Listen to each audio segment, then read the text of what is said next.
My dear students, welcome to NK Baba chemistry classes. आज हम जो क्वेश्चन रखे हैं यह क्वेश्चन बैंक 2020 का है और काफ़ी इम्पोर्टेंट क्वेश्चंस हैं। पिछले क्लास में हम 2020 का ही क्वेश्चन का आपको प्रैक्टिस कराया था। अभी उसमें और सारे क्वेश्चंस जो इम्पोर्टेंट है, जो एग्जामिनेशन ओरिएंटेड है, जो एग्जामिनेशन में पूछे जा सकते हैं, वो सारे क्वेश्चन को कंसेप्चुअली मैं आप लोगों को यहाँ बतलाने जा रहा हूँ। तो आप इतना जानिए, मैं बार बार कहता हूँ कि क्वेश्चन बैंक का प्रैक्टिस करना ज़रूरी है। इतने क्वेश्चंस हैं, इतने बार पूछे गए हैं कि आपको कहीं भी किसी भी तरह से अलग से पढ़ने की कोई ज़रूरत नहीं है। चाहे वे ऑब्जेक्टिव क्वेश्चंस हों या डिस्क्रिप्टिव क्वेश्चंस हों, सबके सब काफ़ी इम्पोर्टेंट है। उस पर यदि पकड़ बन जाता है, प्रैक्टिस कर लेते हैं, तो बहुत ही अच्छा रिजल्ट ला सकते हैं। यह मैं कह रहा हूँ, इस बात को मानिए। यह मेरा अनुभव कह रहा है। मैं बहुत लंबे समय से पढ़ाते आ रहा हूँ ऑफलाइन, और अब तो मैं ऑनलाइन से जुड़ा हूँ। लेकिन आज तक जो केमिस्ट्री से क्वेश्चन पूछते आ रहे हैं, बहुत ही हमने इसको करीबी से देखा है।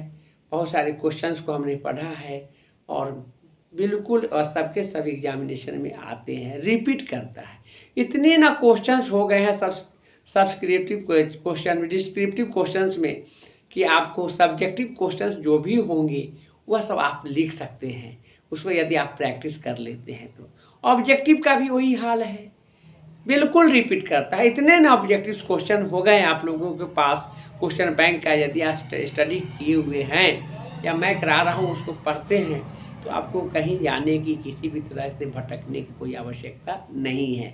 तो मैं यही कहूँगा कि आप लोग इस चैनल से जुड़ करके और रेगुलर पढ़िए। मैं रेगुलर पढ़ा रहा हूँ, यहाँ पर एक दिन भी मैं एब्सेंट नहीं करता हूँ, और इसलिए कि आपकी एग्ज़ाम है, आप कंटिन्यूटी बना के रखिए।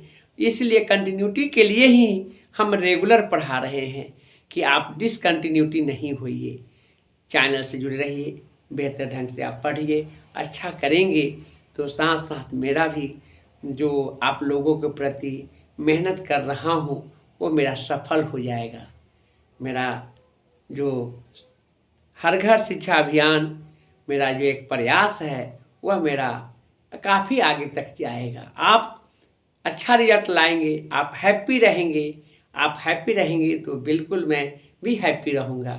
लगेगा कि नहीं, मैंने जो काम किया, मैंने जो पढ़ाया वह सार्थक है, वह ज़रूरी का चीज़ था, जो हमारे स्टूडेंट ने फॉलो किया और अच्छा प्रैक्टिस करके अच्छा रिजल्ट लाया।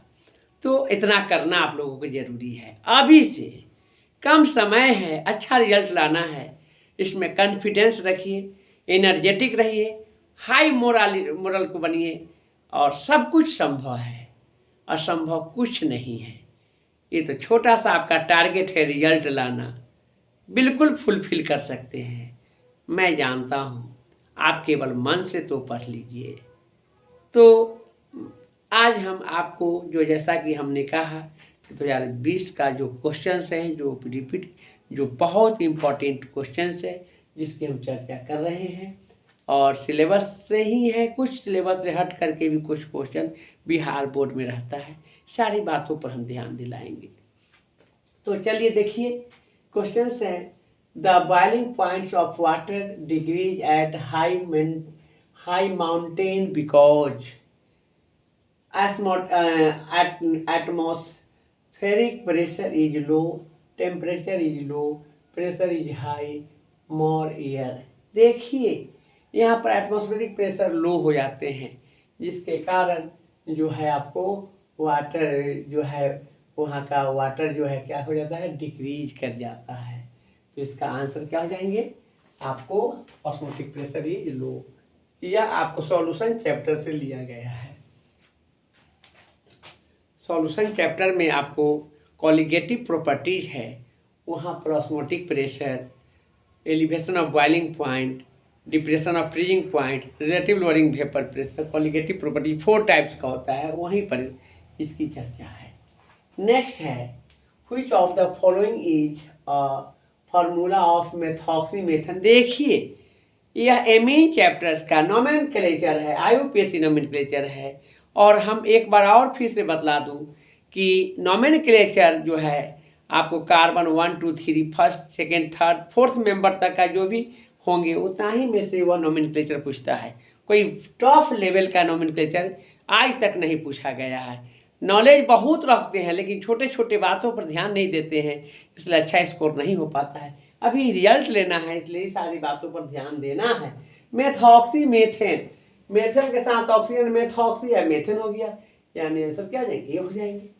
नेक्स्ट है Tyndall effect is not found in. देखिए टिंडल इफेक्ट कोलाइडल पार्टिकल से रिलेटेड टर्म है और यहाँ पर colloidal solution of gold suspension और इमल्सन, BCD जो है कोलाइड है, जबकि शुगर सॉल्यूशन एक प्रकार का होमोजीनियस मिक्सचर है, यह सॉल्यूशन है। सॉल्यूशन और कोलाइड में डिफरेंट है। सॉल्यूशन जो होंगे वह होमोजीनियस मिक्सचर्स है, जबकि कोलाइड जो है वह हेट्रोजीनियस मिक्सचर्स है, यानी इसमें नहीं फाउंड है वह है आपको शुगर सॉल्यूशन। नेक्स्ट है functional group of ketone is. देखिए कितना हल्का question, aldehyde CHO, ketone CO, alcohol OH, amine NH2, amide CONH2, ester CrCOOR। यह सब के सब इम्पोर्टेंट है, 4-5 जो है उसको याद रखते हैं तो कोई ना कोई किसी न किसी ईयर में घुमा करके पूछ देता है। एकदम सिंपल है, डायरेक्ट है, इसको सोचने की जरूरत नहीं। तो 10th क्लास के स्टूडेंट बना लेंगे तो थोड़ा सा कंसेस रहेंगे। तो या 10th लेवल का ही है, फंक्शनल ग्रुप की बात किया है तो कीटोन है तो क्या हो जाएंगे, CO हो जाएंगे। नेक्स्ट है which of the following crystalline solid. देखिए सॉलिड्स जो होते हैं 2 types of solids, non crystalline solids means amorphous solid और crystalline solid means true solids. तो यहाँ पर एमॉर्फस सॉलिड की बात हो रहा है, क्रिस्टलाइन सॉलिड की बात हो रहा है। तो क्रिस्टलाइन सॉलिड जो है डायमंड नेटवर्क क्रिस्टलाइन सॉलिड होते हैं, डायमंड है, ग्लास रबर, यह सब के सब क्या है, एमॉर्फस सॉलिड है। यह इनका डायरेक्शन नहीं होता है।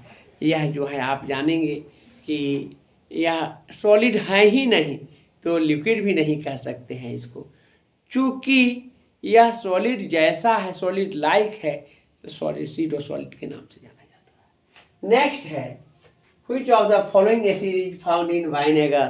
वाइनेगर एसिटिक एसिड होता है। कौन होता है, एसिटिक एसिड। एसिटिक एसिड का सूत्र क्या होते हैं, CH3COOH। काफ़ी इंपॉर्टेंट है, कितने बार एग्जामिनेशन में पूछे गए हैं। तो एसिटिक एसिड क्या है, ये है इसका following acid is which of the following acid is found in vinegar, यह है CH3COOH एसिटिक एसिड है। नेक्स्ट क्वेश्चन काफी इंपॉर्टेंट है, यह which organic acid gives silver mirror test, या फॉर्मिक एसिड होगा। ऐसे फॉर्मिक एसिड जो होते हैं वह सिल्वर मिरर टेस्ट को देता है, काफी इंपॉर्टेंट है, इसको ध्यान में रखेंगे। नेक्स्ट है the oxidation number of nickel in. देखिए 2011 में भी क्वेश्चन पूछा है, 2014 में भी पूछा है, बार बार रिपीट किया है, 15 या 16 में भी पूछा है, 18 में भी पूछा है, ये 20 है, 20 में भी पूछा है। कितना अच्छा, इस बार सेंटअप क्वेश्चन में भी पूछा है, तो बहुत अच्छा है। Oxidation number of nickel, tetra carbonyl nickel यह कोऑर्डिनेशन कंपाउंड है जिसमें निकेल का 0 होगा। 0 इस मामले में होंगे कि कार्बोनाइल कार्बोनोऑक्साइड है, उसके लिगेंड का 0 है, इसलिए इसका भी आपको ऑक्सीडेशन नंबर क्या जाएंगे, निकेल 0 जाएंगे। In which of the following tetrahedral, ये भी 7-8 बार क्वेश्चन पूछा है, बहुत यही रिपीट करता है और कुछ नहीं, बिल्कुल ऐसा ही ऑप्शन है, बिल्कुल ऐसा ही पोजीशन में रहते हैं। तो आप जानेंगे कि NiCN के होल 4 नहीं होगा, PDCN नहीं होगा, PDCl का होल 4 नहीं होगा, तीनों स्क्वायर प्लेनर है, यह जो है टेट्राहेड्रल है। NCERT की किताब में इसकी चर्चा किया है, कोऑर्डिनेशन कंपाउंड का है, बिल्कुल जानिए। Na के साथ Cl4 होगा, टेट्राहेड्रल होगा, टेट्राहेड्रल होगा तो sp3 हाइब्रिडाइजेशन होगा, इस बात को ध्यान में रखेंगे।